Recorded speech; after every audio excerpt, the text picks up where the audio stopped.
আসসালামু আলাইকুম। ওয়ালাইকুম সালাম। কি অবস্থা সবার? কেমন আছেন? কুল্লু তামাম। আশা করি সবাই ভালো আছেন। কুল্লু তামাম মানে এটা হচ্ছে একটা আরবি শব্দ আর এটা বাংলা হচ্ছে আলহামদুলিল্লাহ ভালো আছি।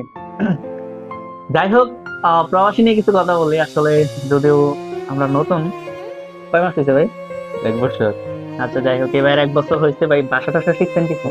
পুরাই শিখে গেছি সব। যাক আলহামদুলিল্লাহ। আমি একটা কথা বলি, যারা প্রবাসে আসবেন যে কোনো দেশে যান, ফার্স্ট অফ অল হচ্ছে বাংলাদেশে থেকে যেহেতু এখন অনলাইনের যুগ, মোবাইলে সবকিছু পাওয়া যায়, তো ভাষা শেখার চেষ্টা করবেন।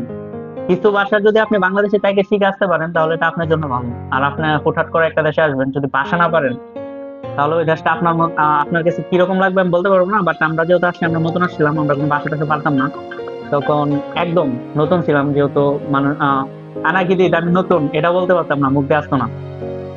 হয়তো আমরা বোকামি করছি, যার কারণে বাংলাদেশ থেকে যেহেতু অনলাইনে যুগ, সবাই দেখবেন শিখবেন, টুকটাক কিছু ভাষা শিখে আসবেন যেগুলো হচ্ছে সাময়িক চলার ক্ষেত্রে ব্যবহৃত হয়, তাহলে আপনার জন্য প্রবাসী লাইফটা একটু সহজ হয়ে যাবে।